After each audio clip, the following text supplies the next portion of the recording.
Whoa, what's up, everyone? It's Wisecrack Live, Wednesday, January 29th. We're almost through a really just horrible shit-ass month. Will February be better?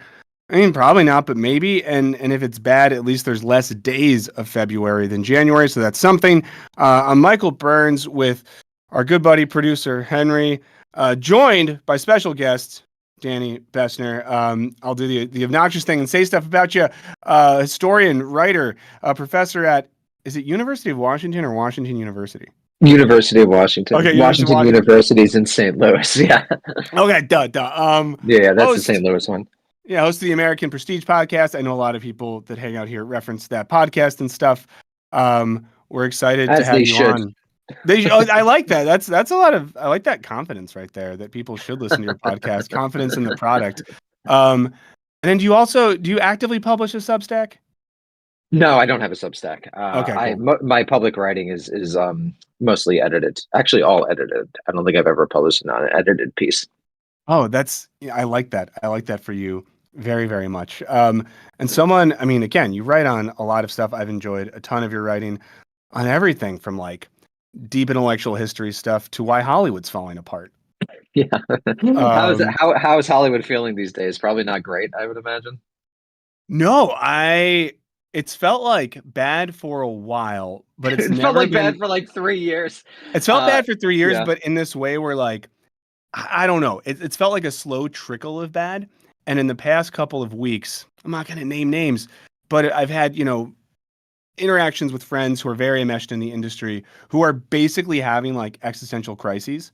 And I'm Yeah. having conversations with people in their 40s who have dedicated, 2 decades of their life to the industry, whether that's acting, animating, writing, directing, who are now just like, do I become a therapist? Do I look It's into real estate? the You way that know? I think about it, it's like it took journalism 30 years to collapse, and it took basically Hollywood three. And I think it just Mm. shows the acceleration of culture. Journalism, it starts to fall apart in the 90s, and by the 2020s, it kind of doesn't really exist as a profession any longer.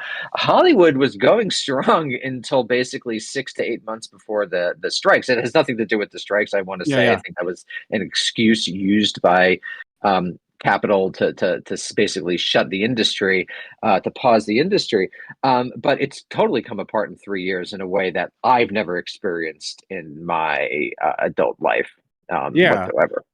Well, I want to bug you and ask you some questions about some more, I guess, like government politically oriented stuff. But since we're brought up the Of Hollywood course. thing, I always say, we actually on the show just read your whole Harper's piece and talked about it because it was so good.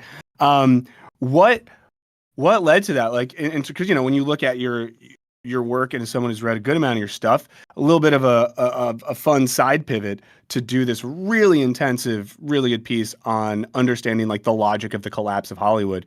What led you down that path? Sure.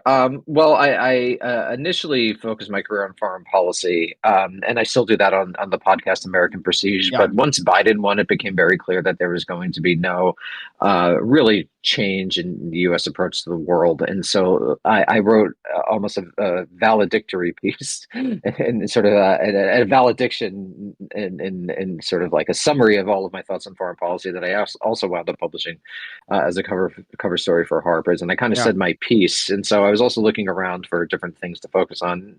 And so, I mean, I've always been interested in ideas and intellectuals and how ideas spread. So that was one thing. It's not as far afield as it might initially Yeah. be. And then also, like many writers, I brushed up across.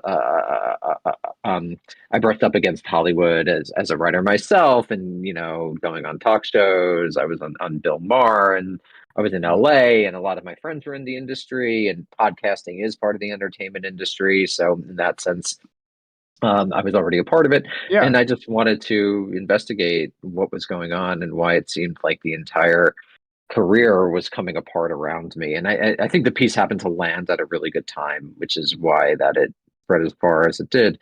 But yeah, I hope it provided a new understanding on what was actually going on, and it's related to these larger structures of capitalism, as I hope to have Yeah. shown. I mean, it was interesting in how much that piece was like the talk of the town. And it was nice in so much as I know people and have friends that read that piece or heard about it, and it led them to I guess, thinking about like the political economy of Hollywood in a way that they hadn't before, connecting problems in the industry to problems of capital more generally.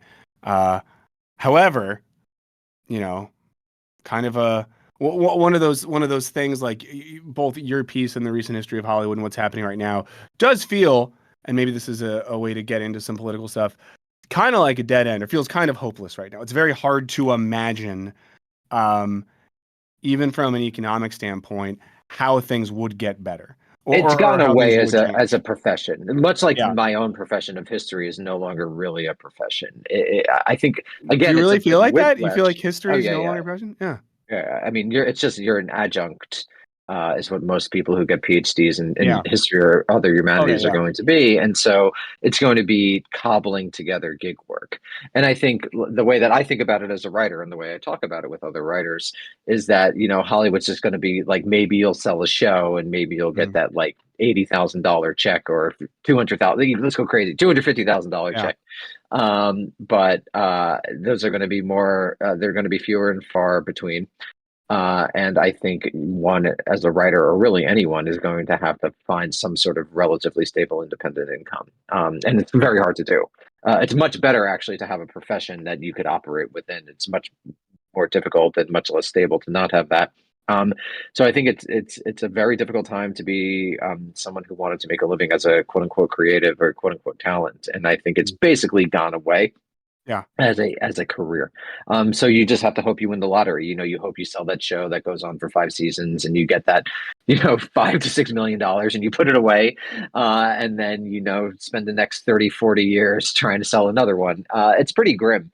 And just like many, many things that the millennials, things that we grew up with expecting to do just flat out no longer exist. And so, Yeah, no, I feel that. I spent like 10 years in academia, kind of like yeah, watching that collapse. And when I came to LA, it was sort of, now looking back, it's just like, oh, I want to shake myself a bit.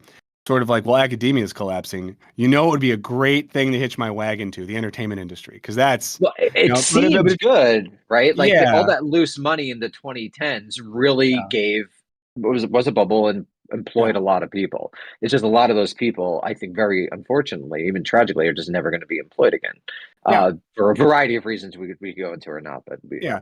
Well, and I do feel like, the experience in academia, like oddly prepped me for this world because there's so many analogs, like yep, so many, like even, assistant level stuff. It's like, oh, you're the adjuncts. I get right, it now. And right. sort of a similar thing experience in academia where it's sort of like the powerlessness of the people who you think have power to make things better, but actually don't, like, the academics themselves. And then this weird level of, businessy executive producers, the administration who sort of pull all the levers, have horrible taste, and all the creative people have to deal with. Well, I think a couple big things. One of the reasons that I was interested in writing the article is precisely because of that. I think the article is really a larger story of writing as a career, which was really a post World War II thing, and that's kind of gone Yeah. away. The difference between Hollywood and academia in this regard, I would say, is that I think that the business side of Hollywood is seriously contracting right now in a way Yeah. that the administrative class in academia isn't, because they are different structures and there are different norms. And it's actually kind of more difficult to move in academia than it is in Hollywood. But I think a lot of mid-level executives are going to lose their job and never work in Hollywood Oh again, yeah. and even upper-level executives. So I think it's like it's this isn't a good thing, No. ultimately, when you're thinking of human flourishing. But in academia, it's really the workers on the quote unquote talent creative side that suffer, and as opposed to administration. I think in the entertainment business, a lot of administrators, are from executives at companies to independent producers, are going to suffer bigly, Yeah. as it were. Well, let me ask you this: a slight pivot here. I know that you've done writing and work in entertainment and stuff like that. According to our mutual friend, you're a great screenwriter as well. So I heard nice Well, things. But our mutual friend is a much better. Could we say his name? I don't. He's an yeah, excellent screenwriter. we can say Justin Yeah, Boyd. Justin Boyd. Justin Boyd is a wonderful screenwriter, and it helped me develop as I moved myself into some screenwriting. So shout out, Yeah. Justin.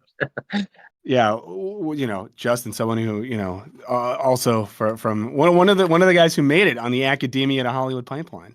Yeah, yeah. No, Um, he's worked some great gigs. I mean, and yeah, Justin, particularly working on Fear the Walking Dead, working on that yeah, network show. Whew, that's so good. big boy stuff. Yeah. Yeah, yeah, yeah. But all I'd say is I'm just kind of curious about this.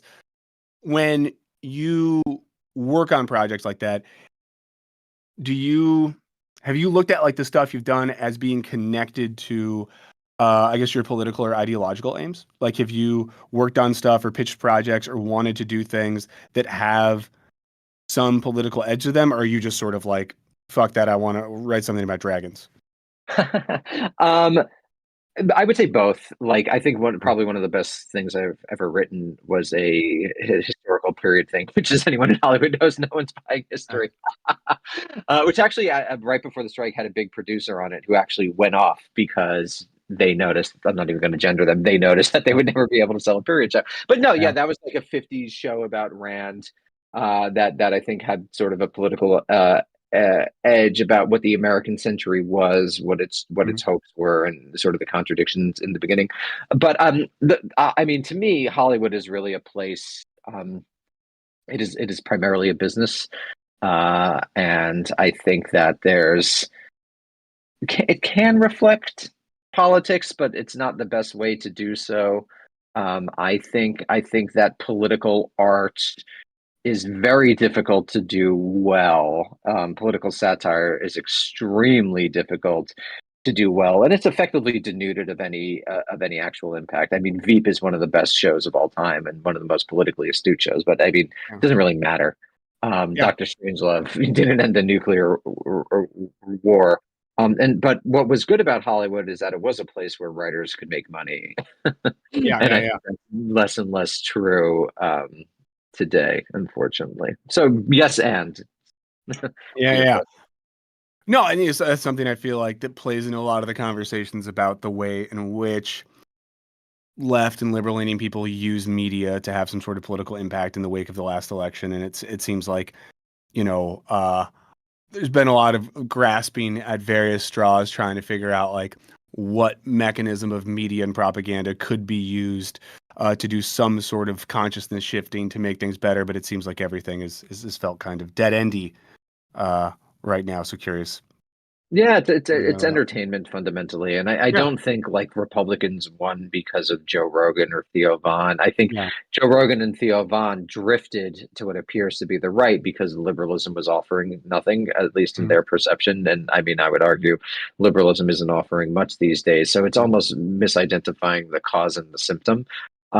Rogan drifted that way because there was nothing that the Democratic Party was really offering in his mind himself or the people who listen to him. I imagine mostly young-ish men, probably getting older, but young-ish men. And that had more to do with the Democratic Party than it had to do with the vitality of a right wing, which to me seems equally bereft.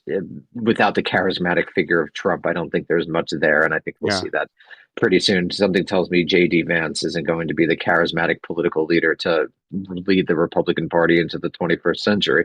But we'll see. But I think we're just in a moment of where ideology is actually adrift and liberalism in crisis has actually not been significantly challenged by really anyone. I mean, this betrays the fact that I don't think the far right really has juice.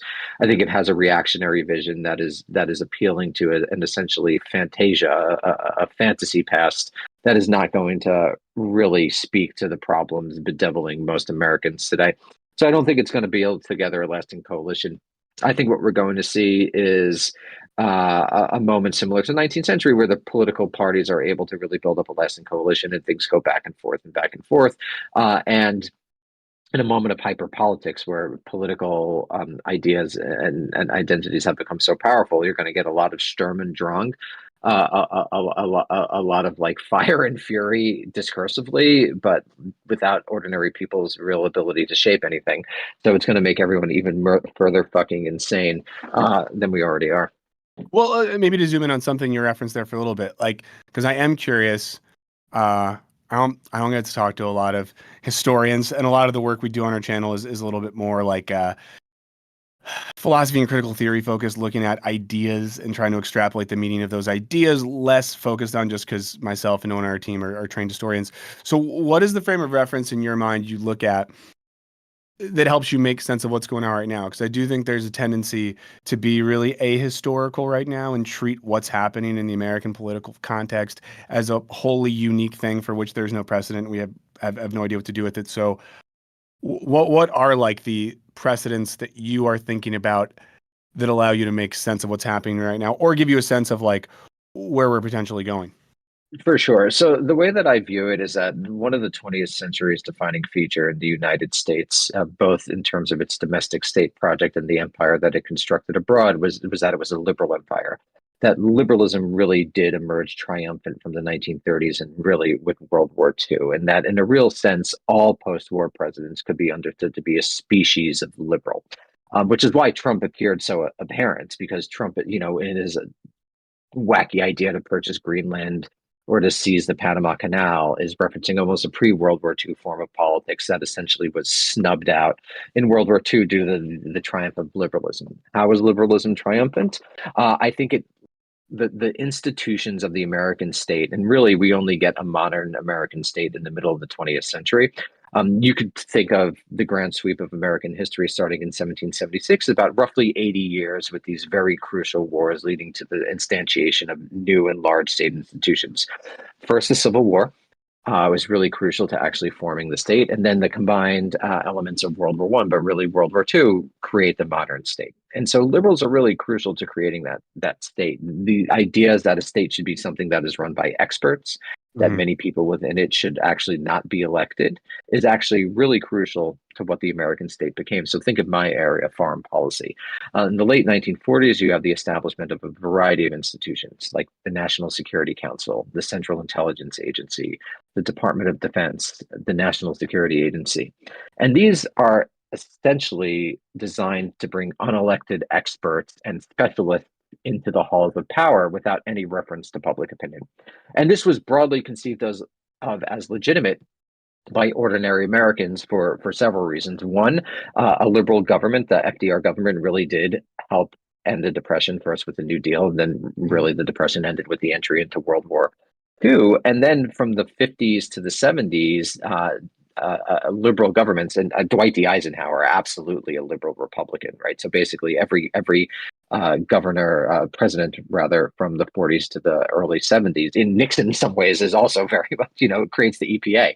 He's operating within this framework as well. Are essentially liberal, and what they did, what happened was that through a form of military Keynesianism, that is, through spending a lot of money on arming up the United States, they were able to effectively provide good jobs for a majority of Americans. Admittedly, it was concentrated in particular regions, and particularly in the American Sun Belt, really benefits from military Keynesianism, and the what is now the Rust Belt did not, but that's a larger story. But anyway, liberalism was both instantiated in the institutions of the American state, and it had broad legitimacy.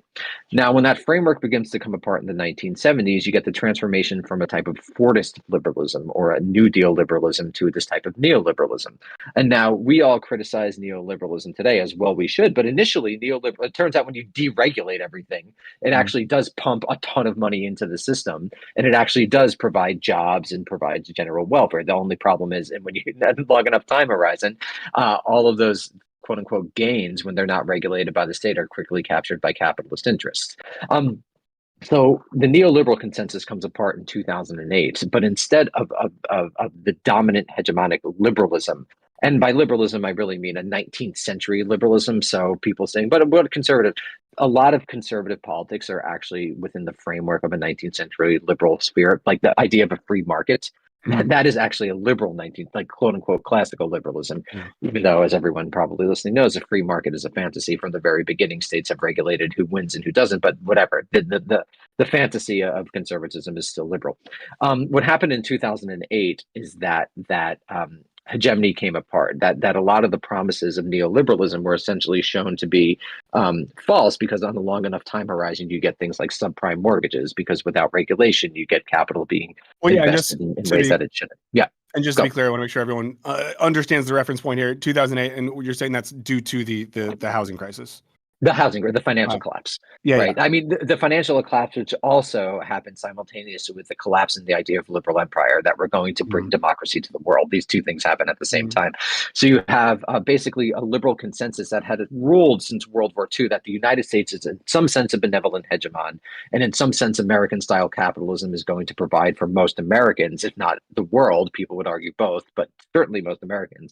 Those ideas come apart. But the problem is that there, and this is why I say Fukuyama has been right, because when Fukuyama wrote The End of History, he was essentially saying that liberalism would be the last ideology. And I would say he was correct, that since this huge failure in 2008 and the hyper capitalism that happened once Obama decided to pump money into Wall Street and essentially stop giving anything to Main Street, what happened was that it has not been able to incorporate its critique.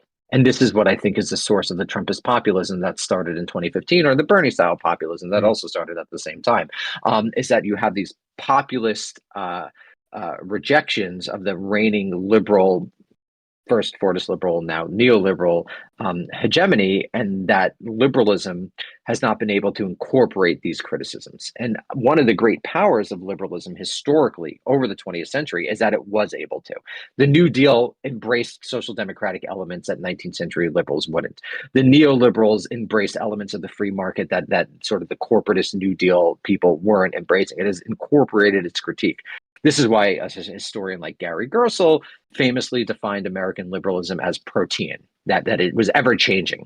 Okay. But today, liberalism appears unable to incorporate its critique. I think there's probably a sociological explanation, that the sorting of society along meritocratic lines has led the Democratic Party to totally abandon the political machines of the 19th and 20th centuries that allowed someone like Harry Truman to make it into office and allow there to be a genuine connection to the vox populi, the And what demos. would those machines be in that context? Tammany Hall, right? Okay. All of the progressives hated Tammany Hall because it was Mhm. irrational, but what they did was they provided goods to a constituency, right? And those machines, and you still see echoes of it in like Washington D.C. and Eric Adams in New York, but they're much weaker than they were previously. So those machines are essentially replaced over the course of the 20th century, which a rationalized technocratic college educated class that totally displaces the Harry Trumans of the world, Mhm. that rose through the Missouri political machine and becomes president through various backdoor rings. So you have basically a technocratic party of college educated elites who are incredibly ideologically committed to a very to neoliberalism, or if you're in the Democratic Party, neoliberalism light, that is not, it has basically sundered its connection to any sort of demos. So there's now basically a tearing apart. Basically, ordinary people said, liberals, you can govern, but you're like governing in my interest. You're providing me with jobs. Right now, liberalism isn't able to do that. Clearly, they're not able to incorporate the populist critique. What Obama does is he has Joe Biden become president and kneecaps Bernie Sanders, which is the liberal to left wing representative of the populist revolt that Trump represents on the right. The Democrats say, no, that's not happening. So what you have is that a far right reactionary that is not connected, that is basically just in hock to rich capitalists on one hand, and you have a party that is in hock to a different class of capitalists on the other hand, and that claims to speak for the people that very much does not. And so what you wind up having, and then I'll stop with my little No, history. this is great though. Yeah. So what you wind up happening is that a lot of quote unquote politics gets displaced onto culture war. This is not to say that culture war stuff isn't important. Trans rights are very important. I think that you want to protect the most vulnerable amongst us, and people who are trans suffer violence and things at higher rates. But the culture war largely conceived where you're fighting over Marxism, you're fighting over these various culture podcasts, just demonstrates the displacement of political discourse from a real material realm to essentially a realm that is not totally, but is a lot bullshit. And so I think you have, in addition to that, the ironic consequence of, as people talk about politics more, as they embrace what Anton Jaeger, the historian, terms a hyper political identity, that is happening at a moment where mass politics as such has come to an end for various reasons I could talk about, due to the decline of the literal workplace, right? Like you and I are talking in an alienated way over a Yeah. computer. We're talking about how Hollywood is now a gig economy. The rest of the economy has become a gig economy. The social relations that allow things like unionization and organization have gone away. So you have people being very, very political in their identities, but with no avenue to actually express their political will, which leads to, I think, what I was joking about earlier, a lot of people basically just feeling fucking insane, that all they talk is about this shit and nothing ever changes and their lives just get increasingly worse. And then final Yeah. thing, I think that's also the story of the millennial generation. The promises of the post-Cold War era in the 1990s were very quickly in 2008 proven to be bullshit. So that's how I think about it. No, that's amazing. Thank you. Man, that's awesome. Getting to have a high level lecture like that is sick. So I know, and I do think there's something to be said of that feeling crazy, especially of millennials and a lot of the Gen Z generation, who I think like understand what's happening or have the mechanisms and tools to understand what's happening at a level that previous generations haven't had, but then have absolutely fucking nothing to do about it. Right. And that feeling of like impotence is a tough one. To go back a little bit, you reference, Bernie being sort of the parallel to the Trump populism and the way in which Obama and co really kneecapped that in 2020. I mean, do you think that, how I frame this?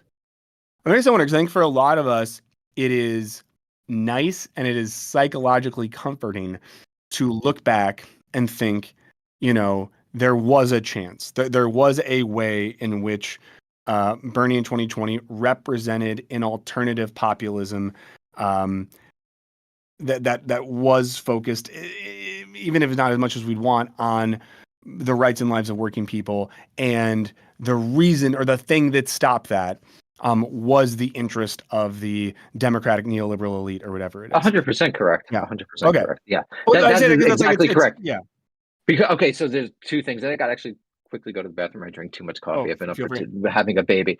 But two quick things. So that is 100% the accurate read, and I think this is partially what I mean by the Democratic Party is unable to incorporate its critique. Is that you're going to have to do some form of genuine economic redistribution.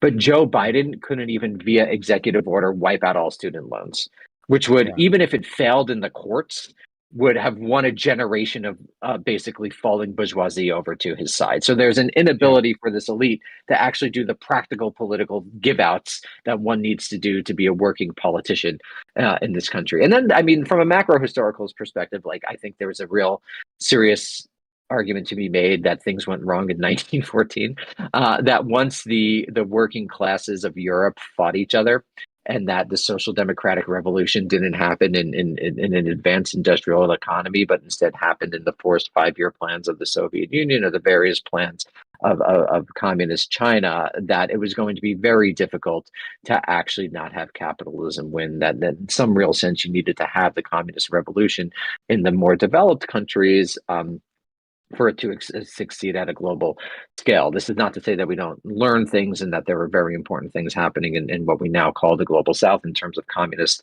and socialistic government. It's just when the world, quote unquote, core in the sort of parlance of world systems theory was just totally capitalist, and by the 1970s, uber capitalist.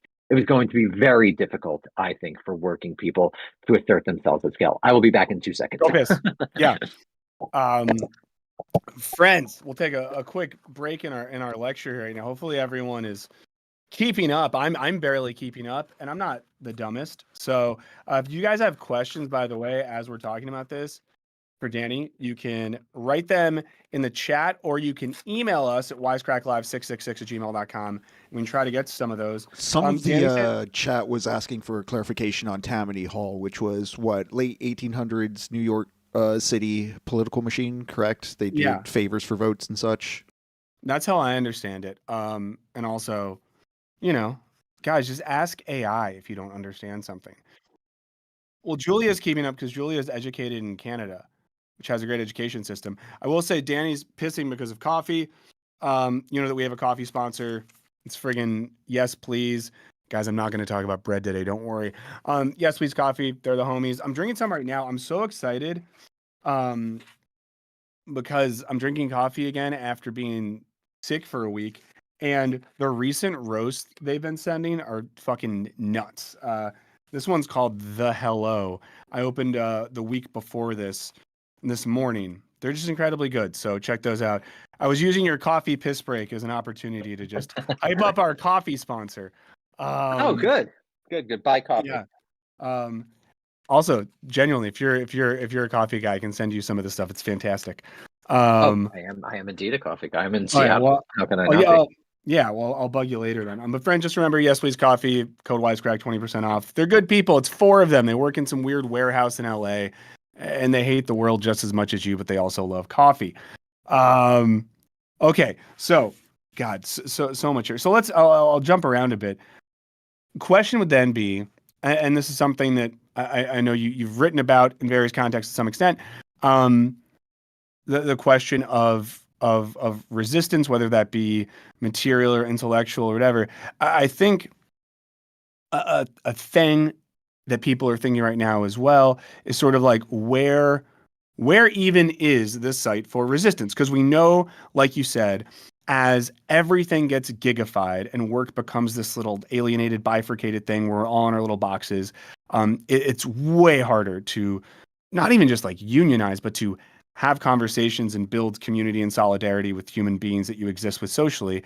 That's becoming increasingly difficult. I think, recently I read Yanis Varoufakis's book on techno feudalism. So we're doing like a video on that, and he has a thing in there which I want to believe is true, but I don't know if I totally buy that. Well, you know, the techno feudalists are winning, but hey, we still have digital spaces in which we can organize and come together, and all that sounds nice, but I don't know if I buy it.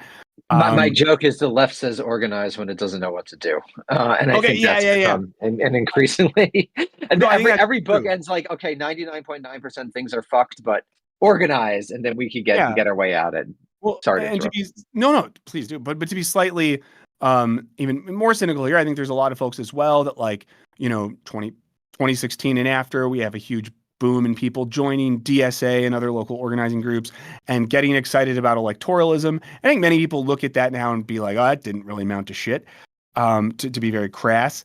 So where do you, if anything, as a historian and smart person, how do you think about potential sites of resistance right now, or potential sites of actual organizing or solidarity building? And are there No, historical precedents for that? it's a really good question. I don't think we're even ready to answer that question. So the thing Yeah. that I really want to what I try to do is really express my argument, and people could agree or disagree that the age of mass politics is over. That a lot of the tactics of the left were forged in the 19th and 20th centuries, and even into the 21st century, and those tactics. For example, most famously, large-scale mass protests don't work. And in fact, with protests, I would argue they never really did work in the United States after 1945, precisely for the reasons that I talked about earlier, that power was located in these hyper elite techno scientific institutions. It wasn't actually located in the people or Congress. For example, Congress has not formally declared war since 1942. Good thing the U.S. hasn't fought a war since 1942. But that's neither here nor there. I think this mass politics thing is over, and it's not going to come back Okay, can right you say a now. little bit more about just precisely what you mean by that? I'm just when you say mass politics Sure. is over. So in the 20th century, you do things like gather with people in large spaces. But you Yeah. could think about it in terms of large scale protests, like the Moratorium Day protests against the Vietnam War. Think about it in movie theaters. Movies reached their height, I believe, in the late 40s or early 50s, where the average American saw something like 1 to 2 movies. It was something very, very high. A lot of Americans saw a lot of movies. Movies are themselves an artifact of mass culture where you gather in one place and have a communal experience for various reasons, obviously technological, the advent of the internet being the most important one, but also I think in terms of material reality, the gigification of work, the ending of basically in industry as a large scale process here has made Americans, as Marx predicted, not about Americans, but generally to become more alienated from themselves and more alienated from their labor and more alienated from the people who govern them. And I think that we're now in a moment where the mass political forms of the 20th century clearly can't achieve political transformation or engender political change. So I think the left needs to stop fetishizing. I wrote about this in my recent article with Chomsky. Stop fetishizing things like not only the protests, but on the left, we were obsessed with like information, right? Chomsky's obsessed with Yeah. information, that if people think the right way, then, you know, I hate to use, it's a lame old reference, but it's almost the underpants gnomes theory of politics. Step one, everyone knows the US is empire. Step two, question mark. Step three, empire ends. And so I feel like we're in a moment of complete retrenchment where we need to stop fetishizing the obsessions of the 20th century, like information politics and mass protests, and come up with a new strategic map of how we actually shape things. And I think it's going to be extremely difficult because the social relations upon which the left historically relied have been very effectively sundered by capital. So if there's no even workplace by which to organize, what are you going to do? Now, some people could say, look at Amazon, look at the fast food workers. Yes, and we should look at those. But basically, Starbucks just illegally closed shops that tried to unionize, and I don't think, as of yet, that the Amazon warehouse work it has engendered the type of industrial working class corporate body that existed in the 20th century. Now, it may just be that that's not a corporate body that cannot exist in the realities of the 21st century. But if that's the case, then that should be a starting point for future left thinking. I'm not even going to say left organizing, but literally left strategic thinking to think about how we could actually achieve the world. We exist in an era in which our major tactics no longer work. Yeah. And I wonder too if there's a sense in which so much of the political theory and precedent that people are obsessed with involves, like you said, mass politics or like politics of the event or sort of these spectacle type politics where all 20th century things, dude. Even 19th, the spectacle was a 19th century thing. You know, yeah. But yeah. I think it's like almost trained our brains to an extent to be like, okay, the thing is going to happen, and we're all just ready for the thing to happen. And like you said, it's according to you like a 20th century model. I mean, I wonder too if we just have like an impatience sometime where it's an impatience collectively where it sucks to be in the in between of history. It sucks to be in a period where it's not like, because I think there is that sense, 2016 Trump wins and it's like, okay, we have the resistance guys. Everyone like had like, the thing to do. Obviously it led to nothing. And I think now there's a sense where people, again, it's like that impotency of wanting to feel like there is an event or a thing that can happen. And yet maybe we are unfortunately living through an historical moment where there's not a thing to do right now. The way that I kind of cynically put it, but I think this is increasingly accurate. Things could change. Obviously, what did Keynes say? When the facts change, so do my ideas, something like that. But Marx said, I think it's like the first page of the manifesto, it was like all the history has either ended in the dialectical transcendence, the Aufhebung of the social order, or the mutual ruin of the contending classes. And so, those mutual ruins do exist, and we may be living through an era of mutual ruin and climate collapse and very bitter things. So this is actually why I don't know what your guys. This is why I was very against the diagnosis of fascism, for two reasons. One, I think So one, I think it doesn't like the fascism was actually a very particular form of right-wing political organization and ideology that emerged in direct response to the experience of World War I and the formation of new nation states. We're just in a very, very different moment from whatever was happening in the 1920s, Italy and Germany. Late organizing, late developing states that just lost the first true modern mass war, had tons of combat trained veterans with significant PTSD going around your cities in a weak state. That is very, very different from what happens in the United States, a country that no longer has a draft and whose state, as I said before, in the late 1940s became incredibly powerful and insulated, and over which the military and police forces have total control. So there's nothing that could similarly give rise to fascism. But another thing that I found problematic with it was that it allowed people living today to imagine themselves as living in a more important historical moment than they actually are. Yeah. To imagine themselves as fighting literally Hitler. That's a very meaningful political struggle. If you're literally struggling against Hitler, that's like meaningful and gives your life meaning. But I think that actually led to a difficulty of analyzing what is really going on in the society.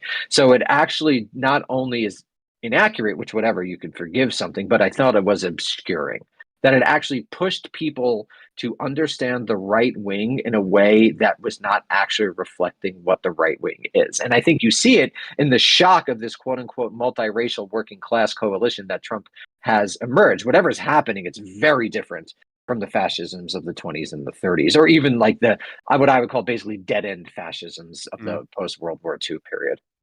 So if then fascism is an unhelpful and inaccurate way to diagnose Trumpism, things of that nature, how do you understand the political project that's taking place? Reactionary there? Populism with an authoritarian streak. Woo! But that's already. And think about. Do you know who was the president who passed the most executive orders? Nope. FDR. He passed. I think it was 3,700 orders of magnitude more. And in fact, I wrote an article for Jacobin 5 years ago saying if Bernie wins, he should like flood the zone with executive orders on day one. So Trump is actually doing what you should do if you actually want to reorient the state. Yeah. But the point I'm making is that authoritarian streak is built into the American system. People at the time were criticizing FDR for essentially using authoritarian tactics, and the executive order is an authoritarian tactics. I think it was a National Recovery Administration, I believe, that Roosevelt instituted without congressional approval, which I believe was very clearly in violation of the Constitution.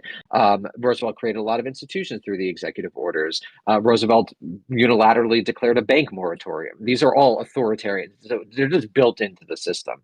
So and I think that's not great. It worked out pretty well in the New Deal, and some would argue you need to have that in the system, but it's pretty bad when it's a Trump. But I just want to say it's baked in.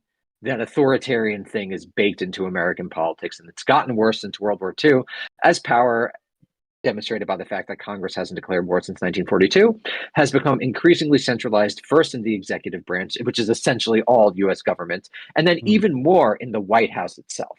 Right, the executive branch is large and sprawling, and the Eisenhower administration building there, blah, blah, blah. But in the White House itself, where literally power is organized around the president. And there's a book on this by a guy named Jeremy Suri, a great historian, called The Impossible Presidency, just showing like how much a president is actually personally responsible for. So this gets into larger questions of structure in American politics. A big problem is if we had a constitutional convention in 2030, it'd be the Constitution brought to you by Amazon and Monsanto.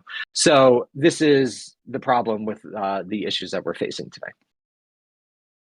Ooh, just gonna sit with that one for a second. Got a question from chat I could put forward. What's the I'm happy to. Yeah, Julia Coves was asking, how does climate change consider into your historical comparison as a variable, as far as it being more of a issue now than in the past? This is the Alan Moore hope. Right. This is the Watchmen hope that the sort of exogenous thing is going to force humanity to come together. I don't think that's going to happen under capitalism. I think Children of Men is a more likely future than the type of unity that Ozymandias in the Watchmen was trying to with his like interdimensional octopus.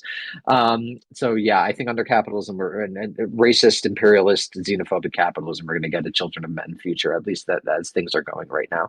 Okay. Going off that, I was curious to ask about if the, neoliberal project, say we don't have some sort of socialist or economic revolution, is there any way for the machine to even just keep going that doesn't resort to some sort of, imperial resource grab, worldwide war type scenario?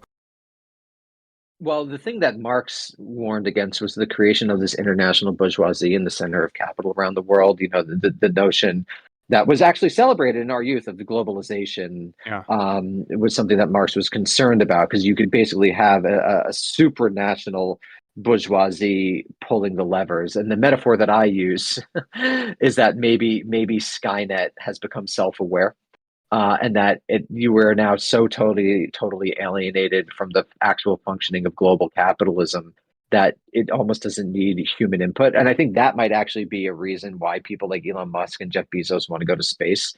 It's like that's a new frontier that they could actually control. Like even Elon Musk, the richest man in the world, can't control global capitalism in the way that J.P. Morgan perhaps could, or the Rothschild could at earlier moments in history. I think that it remains to be seen, because one would imagine that there might be a war between China and the United States based on pure resource extraction. But maybe there's a sort of concordat you could reach between your elites that doesn't result in that. It does seem to me that consumption is going to have to be confronted, that just flat out Americans aren't going to be able to consume at Yeah. 20th century levels. What is it? We're 3 to 4% of the population, and we consume 20% of energy or plastic, something like that. Whatever. We consume a lot. And so I think that is going to have to be something that's going to be dealt with in a real way. Although I'm not sanguine that'll actually happen. Yeah. Oh, and I do think sometimes like the ecological question and the climate question brings up that hope of, okay, there's the next contradiction of capital. We just got to wait for it to hit.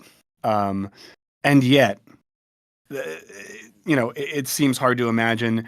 For me, at least, it's easier to imagine a world where like we just have large scale climate refugees and like walled camps owned by corporate interest and the rest of us living outside of them than like a real contradiction in capital taking place.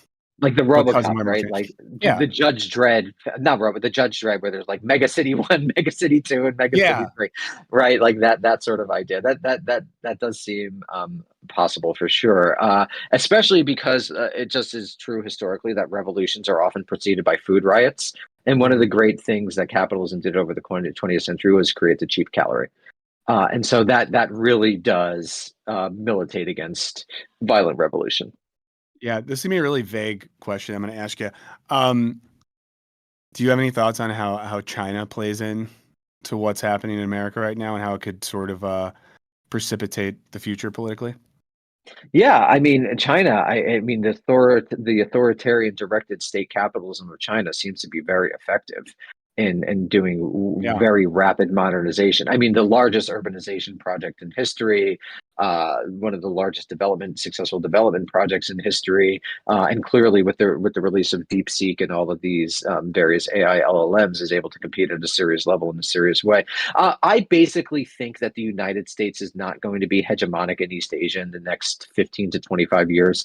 I think there's going to be something reached between China and Taiwan, whether it's a full-scale war to take over, which is very difficult for China to accomplish, or some sort of one country, two systems, and over time, mainland China affirms control over Taiwan. Regardless of what happens, I don't think the United States is going to be powerful enough to be hegemonic there. So I think that there's going to be a retreat in regional hegemony. Now the question is, maybe Xi, against what I think is happening, is actually paving the path for the communist revolution through his capitalist-led state development. I don't know. So it's an open question as to what specific role China will play, but I don't have much hope in it serving as like a positive world historical actor. Yeah, well, I mean, it leads to that thought too of like what is America if not this globalist hegemonic project? What is America if not power incarnate? And sort of that sense of like an impending, I guess, like national identity crisis. And sort of what happens then. And obviously now a lot of, at least the rhetoric of Trumpism is a reassertion of that power, but it seems largely symbolic It's fake. instances of power. Yeah, like renaming it's all parts of tech the ocean. oligarchy.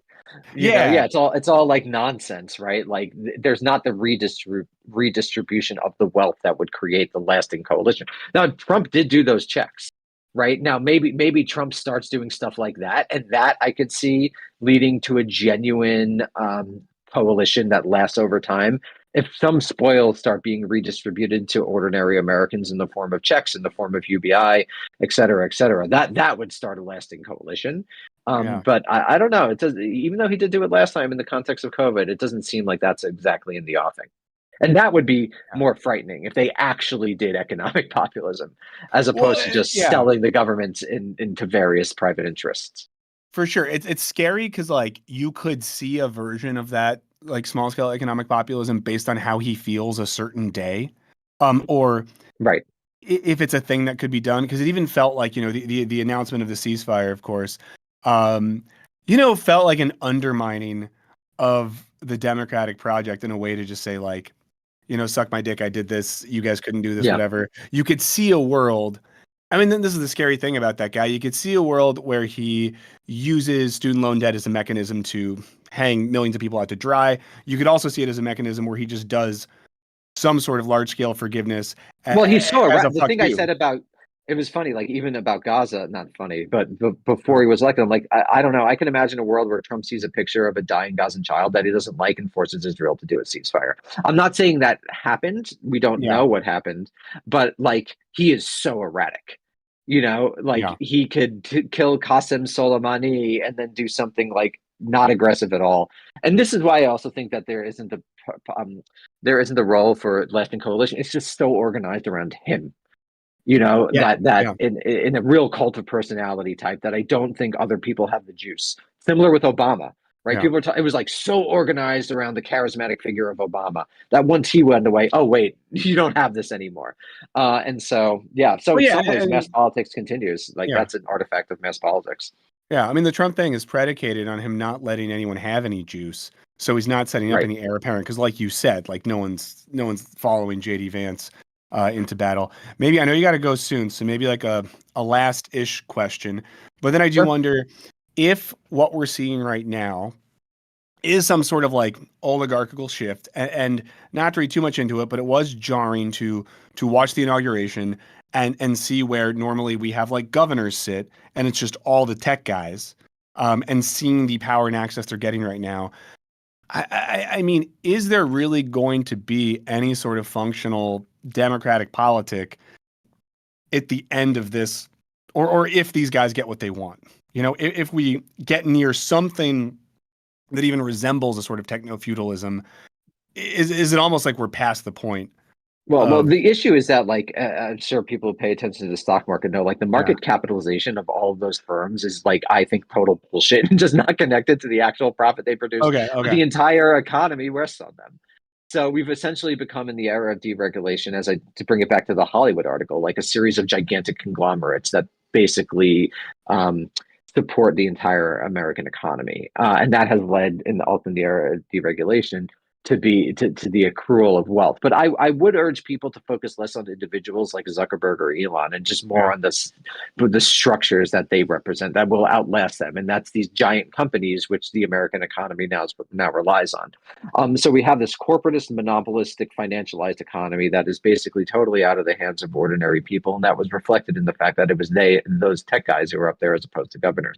And so I think, again, this is a time to rethink tactics, and to rethink what we could do going forward to actually exert some form of democratic will on the system. So we just got to figure out what that is, I guess. Yeah, and I would say I don't think violence is actually the path, because I think there's absolutely no chance to challenge the American military or security forces, which is another big difference from the 1920s when fascists could actually use violence. Like a Proud Boys-esque group could do something like take over the state. You know, that was like a Yeah. thing. Hitler wound up not doing it. Maybe by the early 30s, the state was too complex and he was appointed. But those were live possibilities in the way that they aren't. So, like, I don't think the Luigi Mangione path is. I think it's totally not worthwhile and is actually just likely to turn people against you. So the question is, how do you exert a sort of peaceful, nonviolent, democratic will in a society where everything is structured against doing that? Yeah. Yeah. I know. It makes me think of the philosopher Peter Hallward, Canadian guy based in Britain.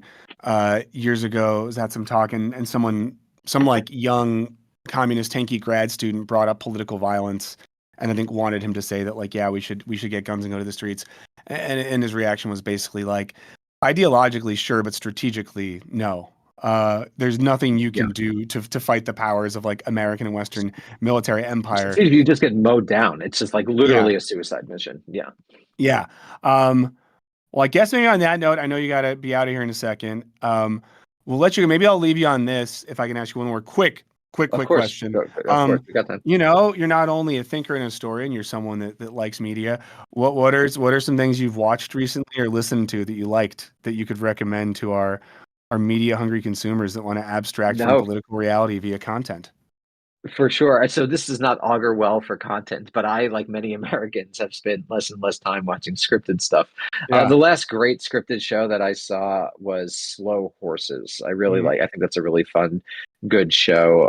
It was on Apple TV. I'm trying to think of the last movie I like truly loved was Once Upon a Time in Hollywood, because I Oh my think God. Quentin Tarantino said 2019 was the end of Hollywood. Maybe he was right. I just felt like a lot of movies I think just lack juice. I actually like Robert Eggers. I haven't seen the new one. But I watched a lot of like dumb YouTube shows, like nonsense YouTube shows. Yeah. Nonsense YouTube is kind of the best. I've Yeah. recently been very into like weird like urban planning and Oh, architecture I watched YouTube the stuff. map shows. Yeah, I've been Map watching like shows are shit. the best. Yeah. So this is also like all that stuff is displacing content, right? So this is something that like Hollywood hasn't like if you and I are watching these shows more than we're watching scripted content, that's a problem for the Oh, business. well, when the data came out about YouTube relative Yeah. to all the streamers, like more people watch It's not this even close. platform. Yeah, it's not. So I will say that is one thing that sometimes I don't want to say gives me large scale political hope, but there is a lot of cool shit on this website, It's great. and a lot of smart, interesting stuff. And I know that a lot of younger people are consuming that stuff instead of Yellowstone. So I guess good for them. Danny, I'm so excited we did this. Hopefully you can come back at some point and talk to us about other Yeah, stuff. no, Like I'd love to. people in the chat have been like, "Holy shit, this rules." I feel like this has made me feel like I was back in grad school in the best way possible, just trying to keep up with everything you were saying. I'm excited to take notes later. Yeah, I appreciate that. And everyone, if you're having fun, check out my podcast, American Prestige, AmericanPrestigePod.com. What I think our episode this Sunday is pretty good. Oh, I think our episode this Sunday is going to be talking about Biden's foreign policy, and we've got some good ones coming up on video games and Oh, Chomsky. So yeah, so check out American Prestige. yeah, everyone go check it out, subscribe. We'll put the link in the description to this. Danny, have a great rest of your day. And see Thanks, you soon, man. hopefully. Happy to come back. See you soon. Bye. Awesome. Thank you so much. Everyone, that's been Danny Bessner of the American Prestige podcast of University Professoring. I'm gonna right now make sure we have the American Prestige link in the description because that's what we like to do. How you feeling? How you feeling, Henry? Are you okay? Yeah, I feel good. I really, I mean, American Prestige has been one of those things that's, as talked about in the past hour, something that's kind of provided context to the current moment. I don't know. As a millennial, I feel there's a lot of 30-somethings there diving into nostalgia, and it seems like time stopped at 2014 for them. And I kind of like Yeah. seeing the past decade talked about and kind of put into a wider like context and narrative. Yeah, hold on. I'm just gonna make sure I have the American Prestige link in the chat. I'll put it in the chat too. I'll put it in the description right now. Also, a Listen few to- months ago, Spencer Ackerman was on American Prestige. He's a journalist who covers Oh the yeah, yeah. military-industrial complex and is currently writing a run on Iron Man comics. Oh, All that kinds of rips. cool guests on American Prestige, in addition to the topics they talk about. Yeah. Man, I hope you guys had fun with that. I really did. Um, Drift King said more this, less that. JC said that was awesome and depressing as fuck. Drift King likes it better than Jordan Peterson stuff. Chocolate Thunder said this slaps. I love it, Bussin'. Lennon says DB keep writing books. Eric says banger stream, very informative. Yeah, guys, if you tuned in part of the way through or anything like that, just so you know, again, that was historian, podcaster, writer, Daniel, aka Danny Bessner. He's been on lots of stuff. Really incredibly smart guy. So, if you tune in halfway, you can go through and check that out. I learned a lot. I bet you'll learn a lot. So do that. I mean, I think something, and I'm glad we got to this, and it's something that I'm kind of thinking about a lot these days is I think there's a sense in which our brain goes to like, okay, well, what do we do now? After Trump wins in 2016, there's a sense where everyone wants to do something. I think back to one of my favorite TV shows ever, High Maintenance. If you guys haven't seen High Maintenance, watch High Maintenance. It's about a weed dealer, but they did an episode about sort of the day after the 2016 election, and the vibe is everyone being like, what do we do? Okay, like this happened, so like what do we do now? Henry sneezed. I'm gonna blow my nose. Gesundheit. Oh, whoa, I got so much. Sorry, it's gross. Yeah, that's the content. That's it right there. Let's get those numbers up. Be a sneezy You boy. you know that there's someone that gets off on that. You know what I mean? There's someone who has an OnlyFans where they're paying some like I want a 47-year-old man in the woman. box blowing his nose, and there's a disembodied Yeah. voice yelling at him for more. Yeah. Okay, boys, $17 for snot vids. But yeah, high maintenance. And I think that, it captured that sense in that show of like, okay, a thing happened. What do we do? And it's a very American liberal go-getter attitude that like we respond to the thing. And it's clearly been beat out of us because, again, cliche shit, everyone's talked about this. You compare what happens right after 2016 to what happens right after 2024. Trump wins in 2024 and gets inaugurated, and we're all like, well, fuck. That happened. Hey, Severance season 2 is coming out. Yeah.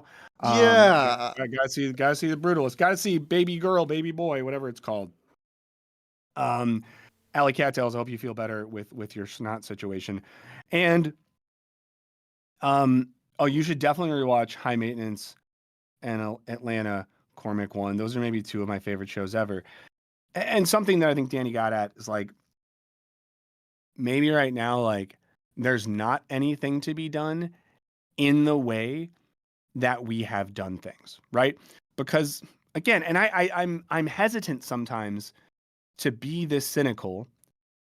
However, to be slightly Marx adjacent here, we have to be ruthlessly critical of what has come before in systems and strategies that have come before to get to something else, right? We criticize not for the sake of just being a critical a-hole, but to criticize to figure out what works, what doesn't, to move forward.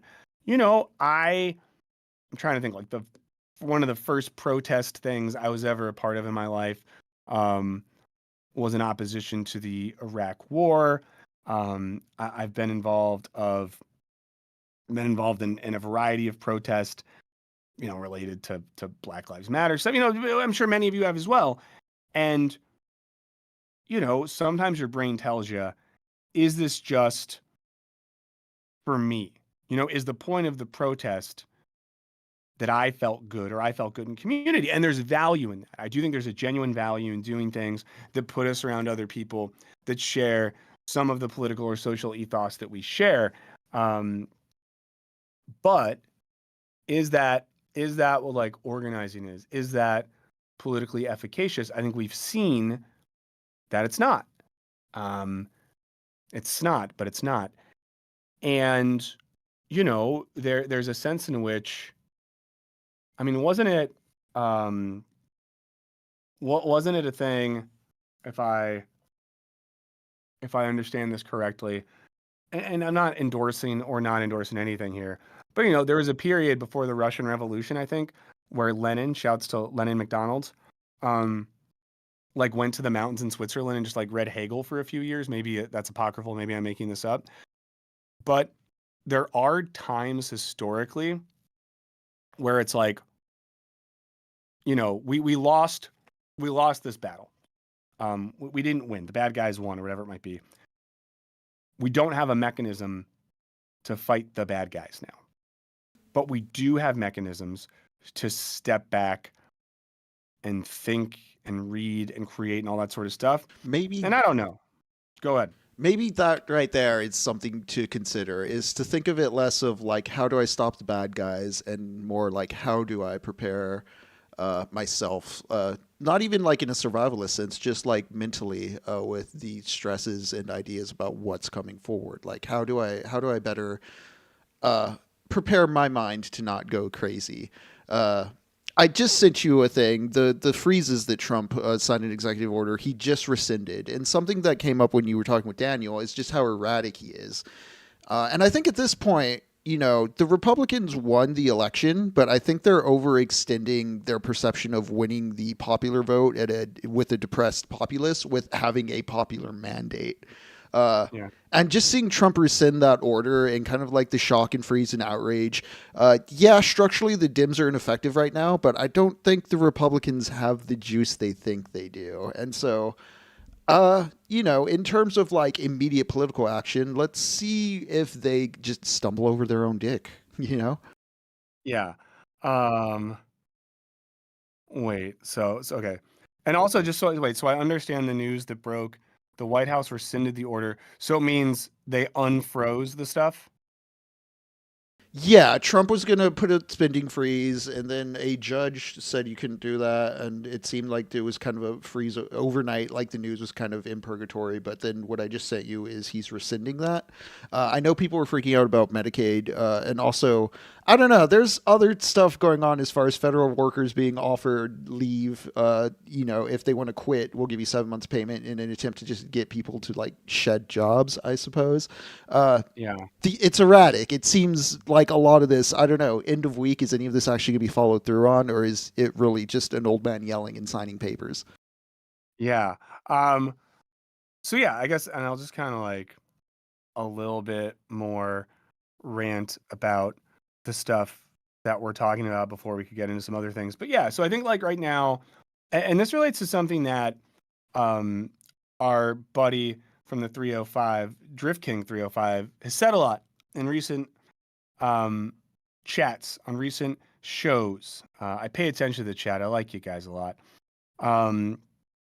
Which is the sort of like, what do we do thing? And I think like, in a boring sense, right? And I saw Drift King say something like this in the chat. It's never not good if you can to vote for local politicians that want to do cool shit that you like, because you're not going to be able to have much influence at the federal level anyways, right? And I do think there can be at least like local changes made.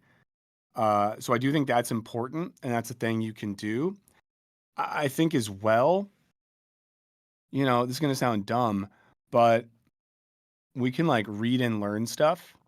And I think there's a value in reading and learning stuff. I know I'm someone like talking to Danny right there makes me want to just be more attuned to history and understand it better. Don't read a lot of history and study history in quite some time. But I think we can do a better job of understanding the systems and structures. Because, for example, in A New Hope, how do they take down the Death Star? Well, they get the plans. I mean, shouts to what's the movie that's the prequel to A New Hope that comes after Andor? Are you talking about Rogue One? Rogue One, yeah. Shouts to Rogue One, but like, they're not able to take down the Death Star until they deeply understand the structure of the Death Star, right? And I think a lot of what we do is we get mad at the Death Star and we post videos about the Death Star, and we're really pissed about what the Death Star does, but it's less exciting to read the technical specifications of the Death Star such that we understand how it works, where its weaknesses are, that sort of thing. Lenny McDonald says, we're alienated from the impact of our own immediate action. Yeah, man, we're hella alienated. We are hella alienated. To bring up more about A New Hope, also keep in mind that Luke Skywalker is helped pretty much every step of the way. He doesn't get into the lightsaber fight in that movie. It's Obi-Wan. Like, Star Wars, at least A New Hope is about like, solidarity among your friends and like everybody working together. Yeah, so I think today's real point from Henry and the main argument of this entire show is that Luke Skywalker a bitch. I want to tell you one more thing before we kind of move on a little bit, guys. We're putting out a video Friday, and it's a video where, so I signed up for the online class on Marxism, Socialism, and Communism from Hillsdale College, and I took the class, and we made a video about the class. That's coming out Friday. Please watch it. I think it's on the Patreon now, so if you are a Wisecrack Patreon, you can see that now. Like the stream if you haven't already. And I'm excited about it. It's a weird one, but I'm excited for you guys to see it. I need to do something real quick. And I need you guys, we're going to do a game right now. How long is it going to take me to leave this room, go piss, and come back? Now, before you make your guess, here's some factors. I got about, let's see, a 40-foot walk to the door. Once I get to that door, I got about 50 feet down to the bathroom. So we're talking 90 feet total. Probably 90 to 100 feet that I have to travel to get to the bathroom. You might be asking, is it going to be a busy bathroom? No, I'm going to get right to the stall. It's not a big traffic area. I'll tell you that I've drank, let's see, probably 20 ounces of water and 10 ounces of coffee between now and I last peed. I know I've done this before, Drift King, but we'll see if I do it better. And I'm going to wash my hands. I might wash and like kind of like shake off the water as I'm running back down. So I want everyone to get, their numbers going. I'm going to start an alarm on my end to keep this very accurate. So when I come back, I know exactly how much time it was. The winner gets pride, and pride is all we have these days. So everyone get your numbers in, okay? And we're going to go in 3, 2, 1. You know what, chat? While Michael is out, I'm going to give us a little nostalgia. I don't get to do the pre-roll at the beginning of the shows anymore because we want to grease that algo. But you know what? You get a little bit of the pre-roll music now. Let's swap on over to that. And relax, enjoy. Welcome to Hour 2 of Wisecrack Live, where Michael pisses and Henry talks. How's everyone doing? How did everyone like Daniel? Is everybody keeping time? Who will win? Stay tuned to find out.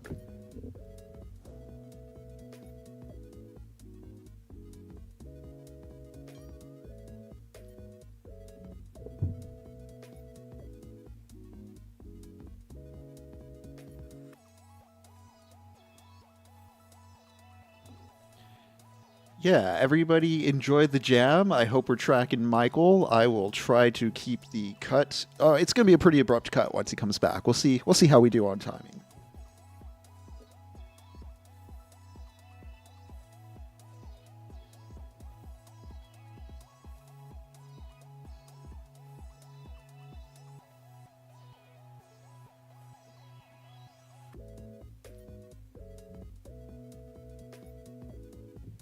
Dang, Party Tortoise, study hard, though.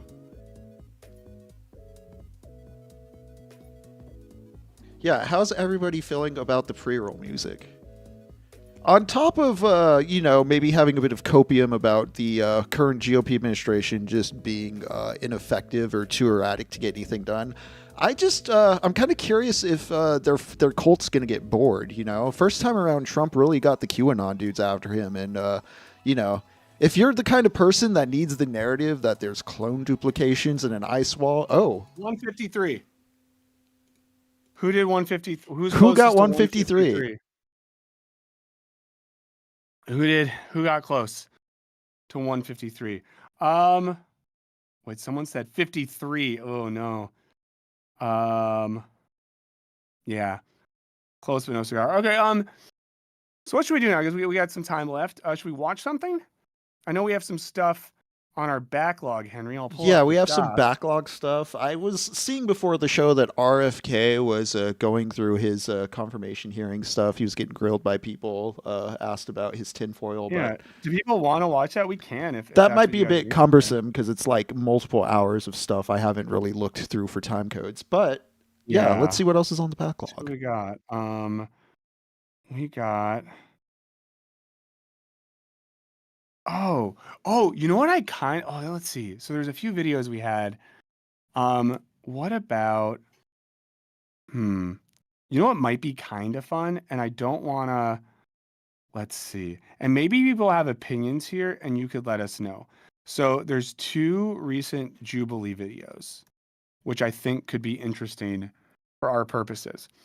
One, and I'm going to look these up now, where one is progressives versus moderate Democrats, middle ground, and our friend Naima is in that. And one is 1 atheist versus 25 Christians with Alex O'Connor.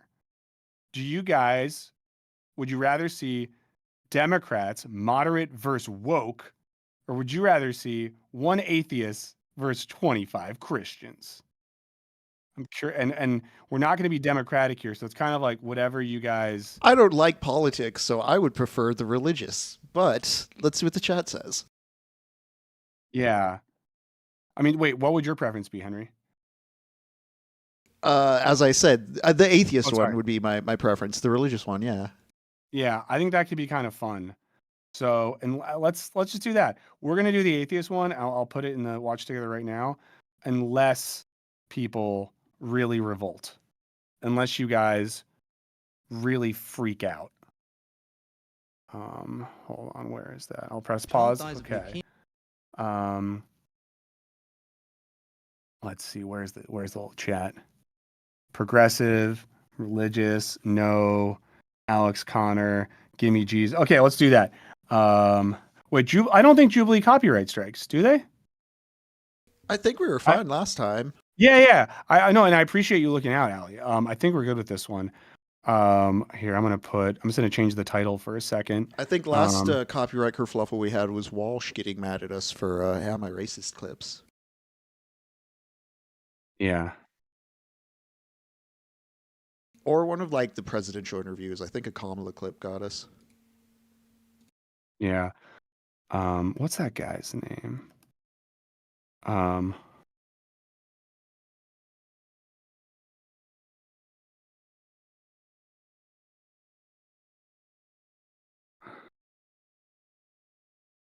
Okay. Yeah, let's watch a little bit. I think it'd be kind of fun. I think it'd be fun. And I might have a little bit of this. Is this high in sugar? Why does everything have so much sugar in it? RFK, save me. Okay, guys, well, we're gonna watch a little bit of this. It could be fun. So let's see. Hey, like the stream if you haven't already. Reminder, this is Wisecrack Live. I'm Michael Burns here with producer Henry. Earlier, we were joined by Danny Bessner. Our our partner is Yes Please Coffee. Use code Wisecrack at checkout for 20% off some of the best coffee you've ever had in your friggin' life.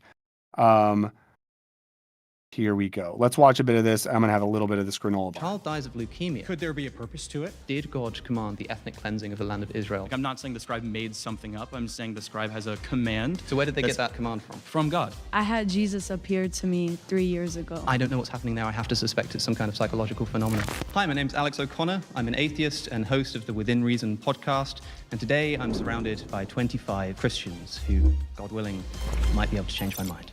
God willing. My first claim is that suffering makes God's existence unlikely.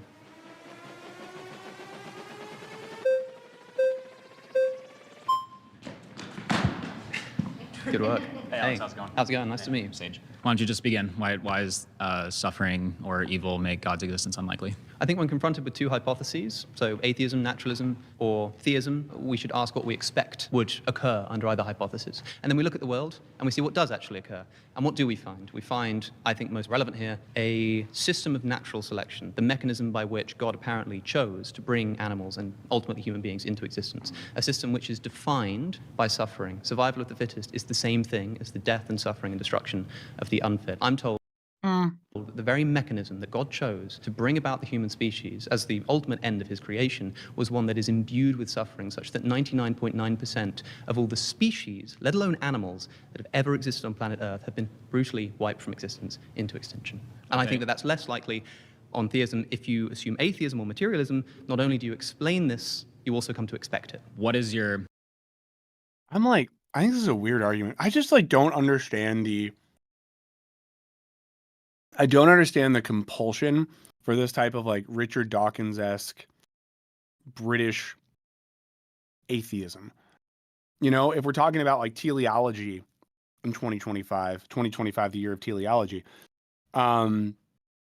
maybe we should pay Eddie to make a year of teleology logo we can put on a hat. But I just wonder, what is the end game other than being you guys are wrong and I'm smart?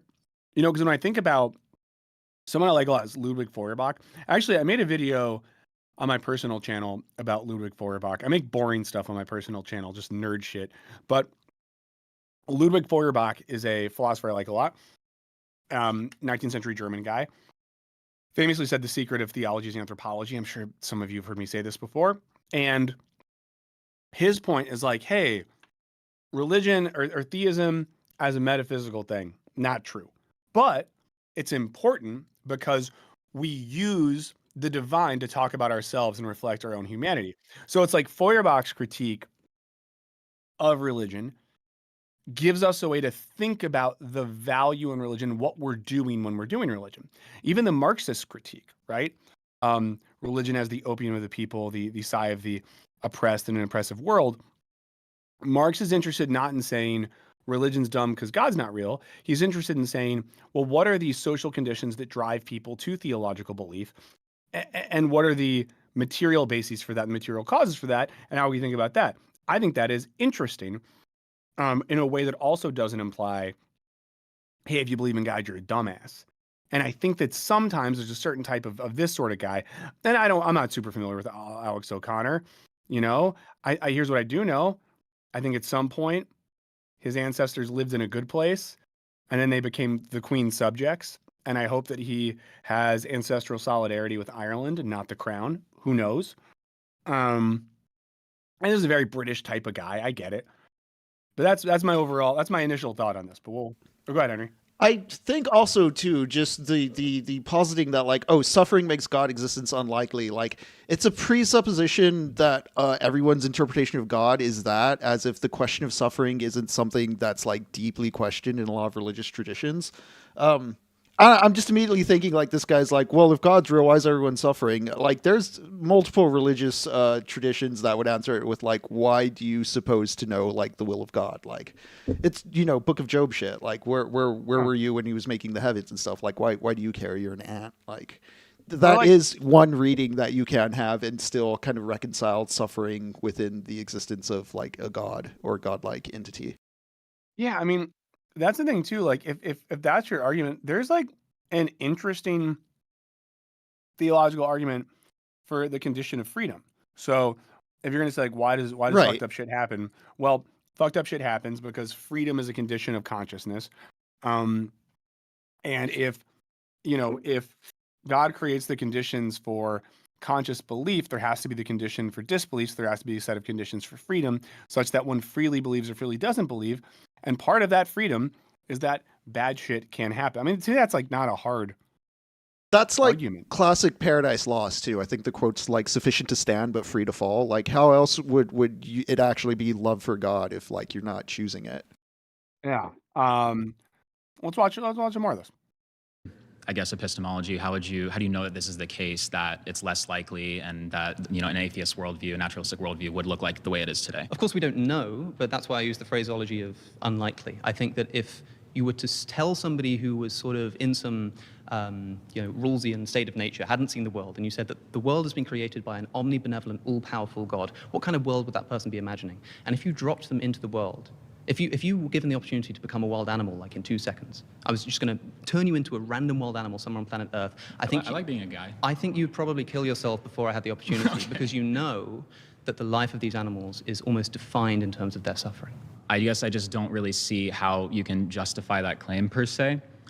What I would say is that if we actually take into account the holistic view of the scriptures, which I do think that you have to do, we see that it's actually much more coherent once you acknowledge that evil itself doesn't have ontology. Evil's not a thing. You don't look under a rock and say, there's the evil, right? Fine by me. So I'm not really talking about evil here, because that's, of course, a moral term. I'm talking about suffering. can you distinctualize suffering and evil? So evil is a moral term. Evil means that something is bad, it's immoral. You need to have a moral ontology for that. Suffering is just any experience that's not wanted when experienced, right? And so even if you don't have a moral objectivism, you can still say that suffering exists. So here's a question. A deer gets its leg caught under the branch of a tree that's fallen over in the... I don't know, like people that are obsessed with thought experiments too. I'm just like, you're just at home thinking about deers with broken legs, you sick fuck. wild, and it starves to death in confused agony. Why does God oversee this? And why does God... And it's a weird, like, I don't know. Again, I think that it is unlikely that there is such a thing as God. But I also find this a weird way to argue against that. set the natural world up such that events like this occur? Well, because the ultimate view here is that... Okay. Oh, pause. wow. Nice to meet you.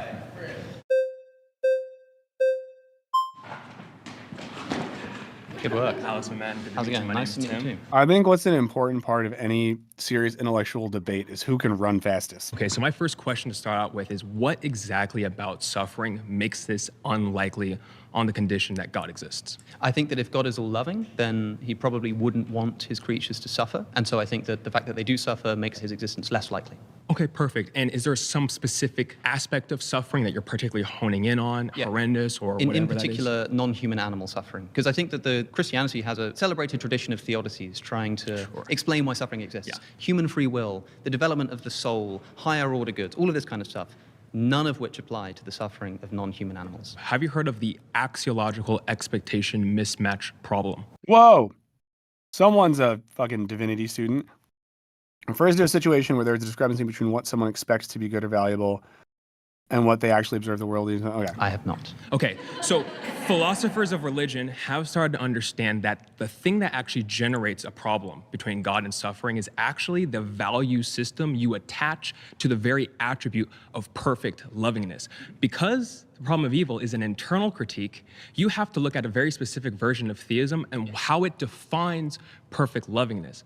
I want to present to you a version where my version of perfect lovingness does not actually constitute a problem and a misalignment, that mismatch between the suffering of animals, let's just say the profusion of suffering of animals and the existence of God. So let's hear it. What kind of God are we imagining that would allow and oversee and do nothing to prevent billions of years of untold animal suffering? Right, so you're talking about non-prevention. Or setting up the system that is natural selection such that it relies upon things like predation and disease. Well, the first part is I don't agree with the whole setting up the system part. So I'm not one of those theists that believes that God does this select and pick idea of creating worlds. I don't think that God actually creates worlds.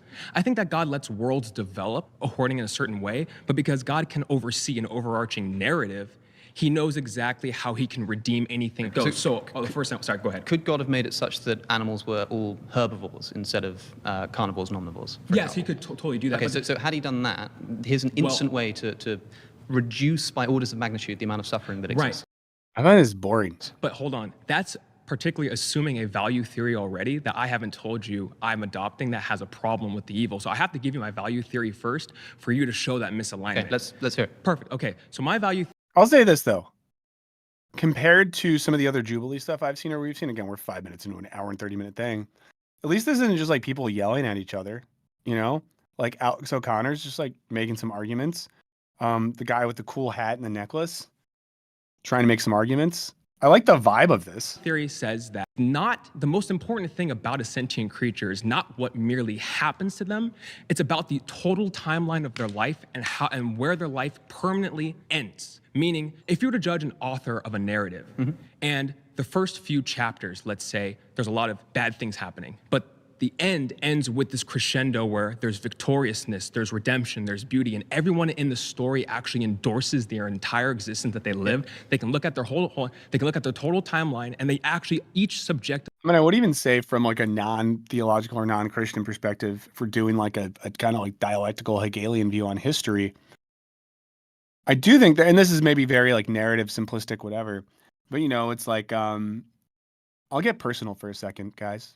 We didn't even get to 888. I'll do some secrets. I'll do some personal stuff. Probably like one of the worst times of my life. And this isn't that bad relative to what some people experience. And many of you know the story, but I had a period in my life where this is the first time I really like fell in love. I fell in love and I moved someplace on a whim to be with this person. I was like very certain this is the person I would spend my life with, have kids with, all that sort of stuff. And then I found out that the person had been like cheating on me, right? And it was like existentially unmooring. I felt a way I'd never felt before in terms of the contradiction between what I thought my life was like, where I thought it was going, and then what had happened. And I got really depressed. I would stay up till like 3 a.m. watching the worst movies.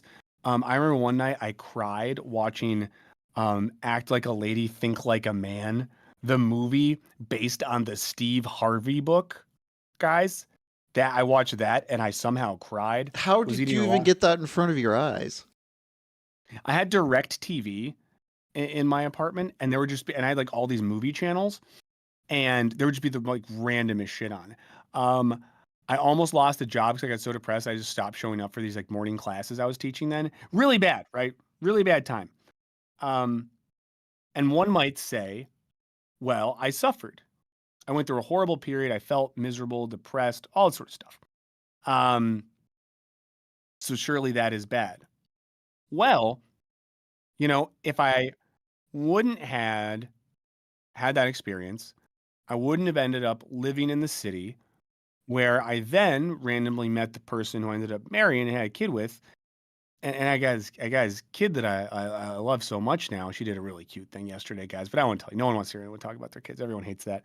But so when I look at the retroactive journey there, it's like, yes, I experienced a bout of suffering that made sense looking at the journey of where it ended up. Someone said, yeah. So I don't know. So all I have to say is like, I think that there is something reductive about analyzing suffering on the basis of the moment of suffering itself. And it's kind of, to me, it's borderline baby brained to be like, if God is good, I feel good all time. I feel bad, God no good. Yeah. We come to the Oh, right, Henry, sorry. I just think that in general, there's an abstract metaphorical application of the concept of God that, I mean, even if I'm like an agnostic atheist who doesn't believe in a literal God, there's kind of a guiding idea people adhere and subscribe to, and that culminates in something that may or may not be quote unquote real.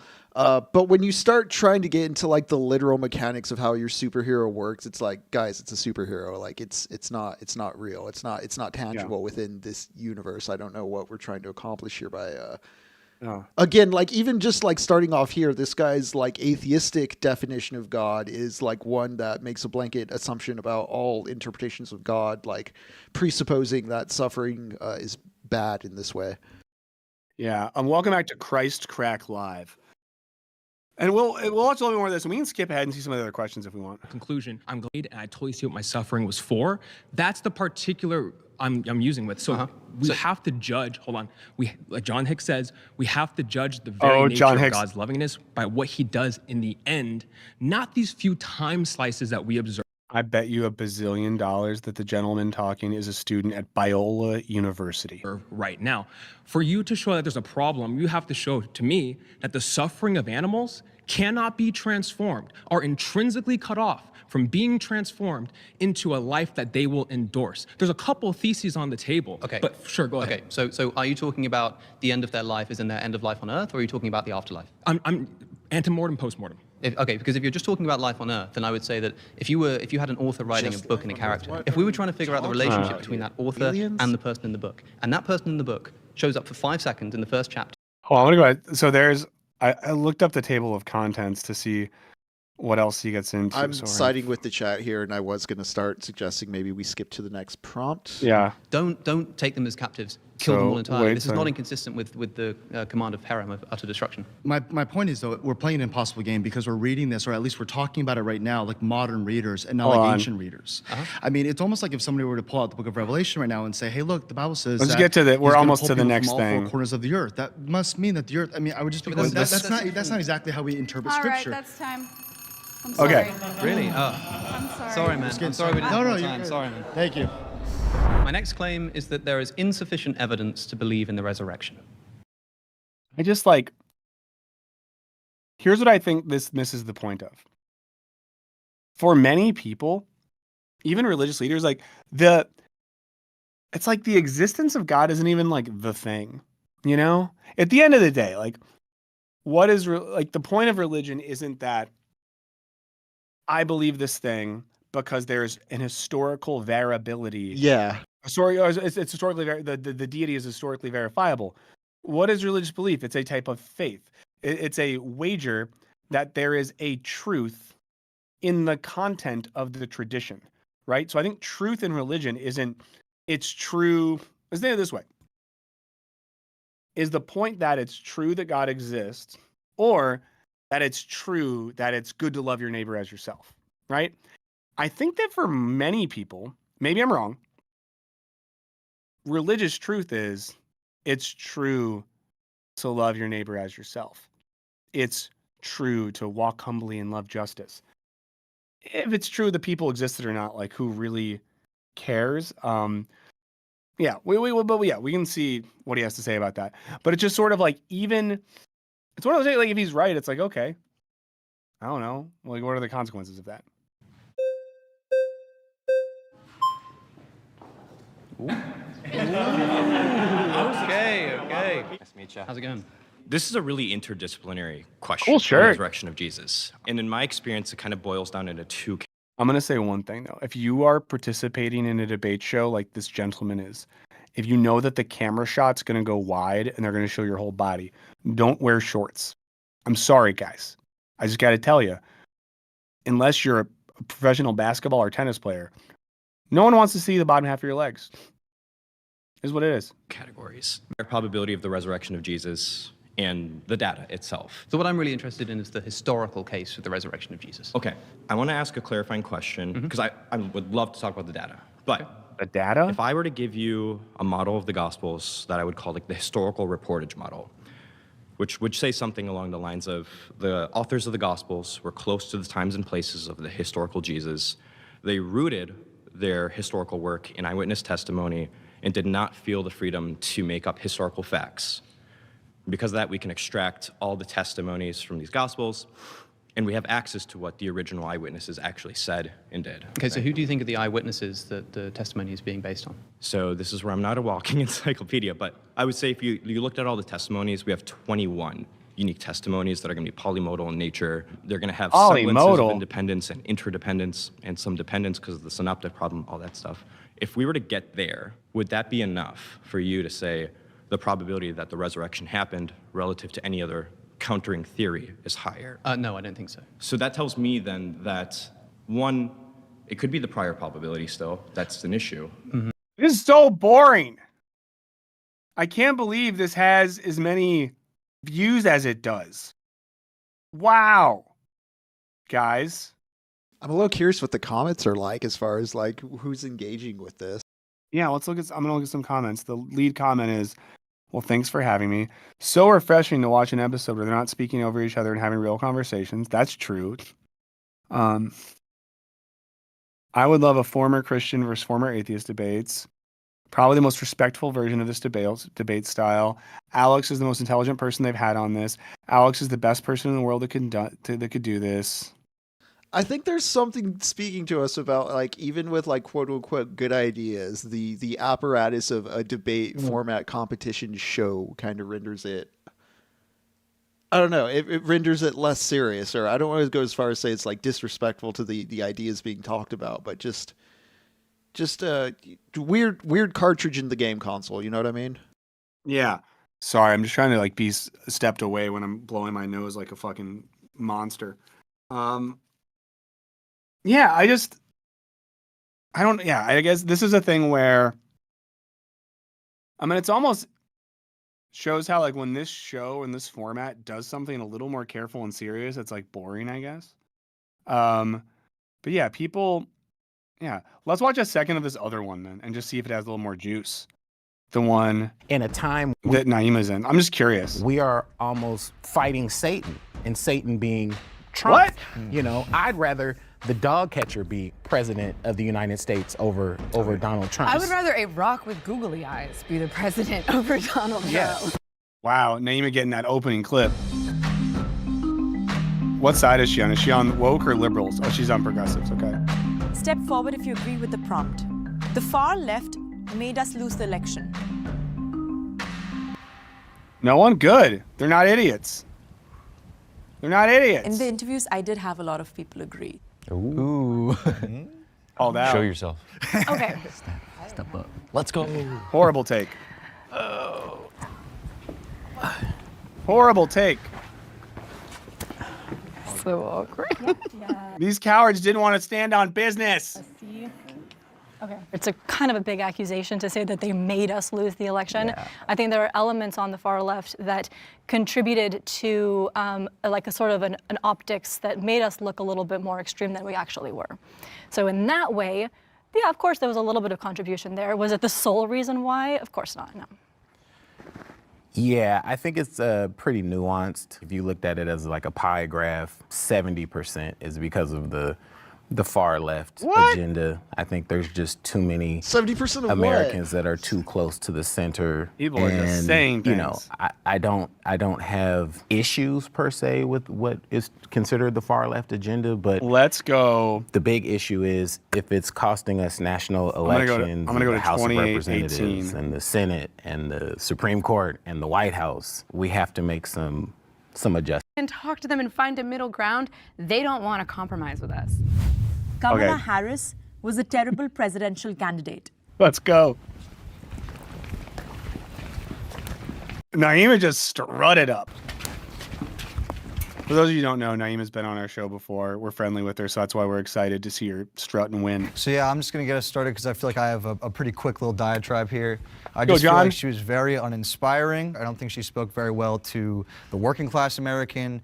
I think it's clear she divided the party in kind of in two. And even though it seems like a lot of people want the same things, she raised a lot of money and where to go, right, towards a bunch of commercials that didn't really convince anybody and campaigning around a bunch of states that didn't amount to anything. So yeah, I think the Dems have a terrible habit of betting way too hard on a candidate they're sure can't fail, that it will fail.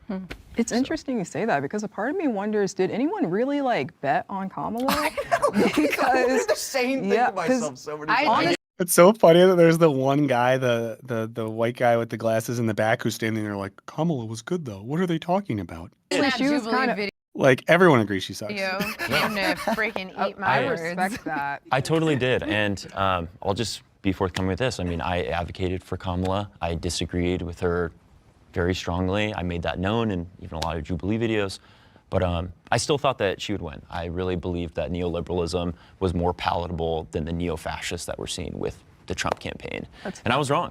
And I think that that's really indicative to how much things Still thinking about what Danny Bessner said about Trump isn't fascist. Very interesting. Need to change amongst the DNC in order to continue to win. So much as it's not Kamala Harris as a person, it's what she runs on.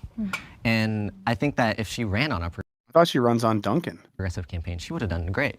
And she elected a great vice president as well. I think Tim Walz is an amazing, amazing person who polls very, very high. The ideas that he espouses are great. And then he gets attacked on the news and he's like, since when is it so bad to feed people lunch? School lunch. Oh, that's radical, then I'm radical, right? I think that Kamala Harris's messaging was the issue, not so much Kamala Harris as a candidate. Well, I have to say that when that debate took place with Biden and Trump, and Biden just clearly showed the decline of life and so forth, I was on the phone with my older brother, who's probably a little further left center than I am. And I was telling him, you know, that this actually could be the best thing that happens to us because now the huge donor class is gonna cut off the funds, and once the funds get cut off, that's when we start making the hard decisions like Biden dropping out of the Shout out to the donor class. race. I said, but the worst thing that we can do is hand the nomination to Kamala Harris. Have an open Democratic convention. Let the people choose who's going. I'm curious what people think about that. Like, could that have worked better? You know, I think it had a shot at getting someone with at least a little more energy behind him. Yeah, or behind her, Henry. Wow, you guys catch that? You guys catch what Henry did? I thought I right said there? him or them. No, you said him, a man particularly. Oh, You just didn't hear yourself say it. I'm just trying to take Henry down, y'all, because everyone's been way too nice to Henry on all the podcasts. To represent us in this election. And I believe we could have won if we had chosen the correct rep. And I'm not stumping for any one particular person, but I am saying that if we all got behind someone probably other than Kamala, we could have done well. And by the way, it's not because Kamala's an awful person. It's not because Kamala's a woman. I honestly believe, like you said, with the last prompt, America still struggles with a high degree of racism, a high degree of misogyny, and it would have been exponentially tougher to get Kamala. We just back to back watch the two most kind of reasonable and chill Jubilee videos ever. Did Jubilee watch our video on Jubilee and think, you know what? Wisecrack was right. We gotta chill out. Also, there's one that I'm seeing the thumb for in the corner right now that I didn't know existed. That's mass shooting survivors versus NRA members. Mass shooting survivors versus NRA members. That's crazy. In there than it was to get Hillary Clinton in there. So for me, it didn't make sense to put up a candidate that has so much to surmount in a time when we are almost, in my opinion, you know, and I'm a spiritual guy, fighting Satan, and Satan being Trump.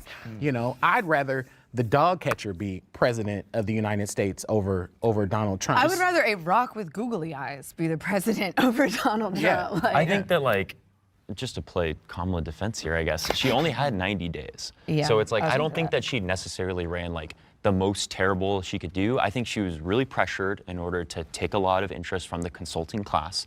A lot of people who are very wealthy saying, hey, we're giving you all this money, can you placate to our needs? And I think she kind of threw the American people away in fear that she wasn't gonna do too well. But I think what you were saying, like, if Kamala had a genuine campaign, if Biden said 2 years in, hey, I'm not gonna run for a second term, I'm just gonna have my first term, then we have that open primary. We have time to really talk about, as a party, how do we wanna move forward? But I think that with the time frame that Biden forced us into by not pulling out till the very last minute, I think Kamala was really the only choice. So 2 points. Yeah, I mean, this is, maybe I'm coming around on why Jubilee should just be shock content, because when they kind of just talk normally, it's slightly more boring. Well, guys, let us know. Hit us up at wisecracklive666@gmail.com. Let us know what you want to see us talk about in the future. We have some other guests lined up coming on soon. If there's people that you want to see us talk to, especially if you think they're like doable for us to acquire, you know, if you're just like Nancy Pelosi, we're in touch with her, but do let us know. We got a video coming out on Friday that I'm very excited about. It's the one on me infiltrating an online Marxism course. I think it's pretty fun. I would love for you all to check that out. We also have, let me see if I'm correct. Oh my God. Am I wrong? I might be, guys. I think the other thing is coming out because I'm editing that one right now. I'm gonna pull up the calendar right now. Guys, I fucking lied to you. Oh, no. Yeah, the Marxism class video comes out. And also tomorrow, a video on Conclave comes out over on Wisecrack too. So we got a back-to-back video day for you guys coming up. So please do check that out. And then, yeah, then we got Techno-Feudalism coming out the week after that. Cool. So, yeah, let's wrap it here. We've had a fun time. I think we had a lot to digest with Danny's interview. Please do, if you tuned in late, go back to the first hour. We're joined by Daniel Bessner. Do subscribe to Danny's Twitter account. Listen to American Prestige if you don't already. The links are in the description. I'll post them on our Twitter as well. Let us know what you think in the comments. Email us at wisecracklive666@gmail.com. Videos the next 2 days. We'll be back on Monday. I guess continue to give love to Henry in the comments, even though I'm adamantly against it. I'm going to go blow my nose and eat lunch. We'll see you next time. See y'all Monday.